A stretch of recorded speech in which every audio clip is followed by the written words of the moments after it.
At Team Stowe, we want to make the home buying process an enjoyable experience. Curtis, myself, and our entire team are here to help connect you with the best builders and realtors in the area, so you can find the perfect home to make memories in. Contact us when you're ready to see how we can help. Your daily insight into the Ace and TJ Show. This is Ace and TJ Daily. Pot roasting. I don't know what you're talking about. I love some pot We're going roast. on the radio. She's like, beef pot roasting, you know. You could get that in the drive-thru? That's what she said. Yeah, we are literally coming back on the radio. That was the last thing I heard was, you can get at the drive-thru. And Pot roast? that's what it was. You're just excited about getting a beef pot roast in the drive-thru. Like what? I'm all about that. That does sound pretty good, though. Yeah, oh yeah. I can't lie. We were talking about well-known rules in your house, maybe the unspoken rules that exist, the odd things that just everybody knows to follow. I grew up not allowed to eat the Milano cookies that were in the freezer because they were my mom's. When she made cinnamon rolls, we knew to only take the outside ones because that middle one was for my mom. Nobody touched that one. It was the one with no crust on it.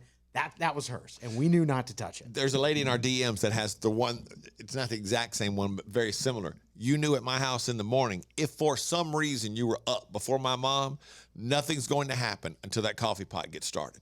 You didn't have to wait for a cup of coffee, but she got up and went straight to the kitchen and started. You didn't ask, you didn't speak, you just let it go. And this lady, Amber, said, at my house, we knew you, all caps, never talk to my mom until she poured her second cup of coffee in the morning. You know what? Now that I'm an adult, I get it. I understand.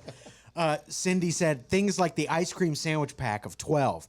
They're divided by the number of people in the house. So, for example, 12 ice cream sandwiches, 4 people in the house. That means everybody gets 3 apiece. I don't care when you eat them, but after you've hit the third one, you are done until we get another pack. That's a good one. Well, and I think that the rules of this is mine, leave it alone, are most of the time women. Yeah. Because if a man says, these are my ice cream sandwiches, and you kids and you wife better not touch them. You know that you're not supposed to touch my ice cream sandwich. He would be the biggest jerk that you could ever imagine living in a house with other people. To your example, one lady said that she's the one that has the rule. My candy bar in the freezer is mine. I don't care if it's been there for a month. It is mine. And yes, my fiance learned the hard way. Mm-hmm. She punishing him. Yeah. Crystal said, don't open more than 1 box of cereal. Even if it's a different kind, I grew up like this, and apparently I've carried it over into my own house. If there's 1 box of cereal, we will finish that box of cereal until you open the next one. That is crazy to me. Because I don't want to eat. I don't want to eat this one thing every day. Can I not open the second one? Yeah, I don't like that one either. I don't like it at all. I like this That one. must come from being poor. Yeah, that's a poor thing. They That's said definitely a poor we knew never to eat the last of anything in our house because if our mom went in to get something and it was gone, she would then start to figure out who ate the last of it and you'd be in trouble. Yeah, I believe that. So cookies, chips, whatever, don't be the person that eats the last few. At least always leave some for mom. Yeah.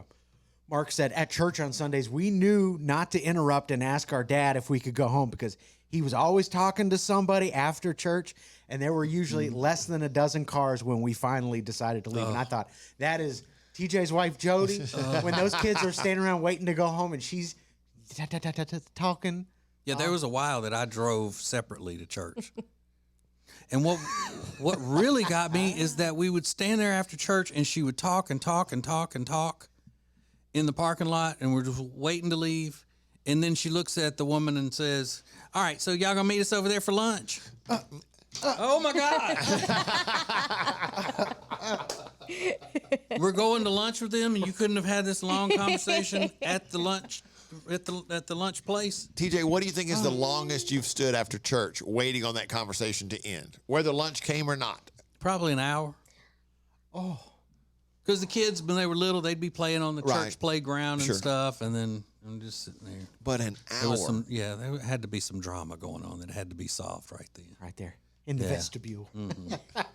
Just standing out in the churchyard. Wowie. So I'm looking over at the cemetery thinking about how lucky those people are. All things Ace and TJ, subscribe to the Ace and TJ YouTube channel.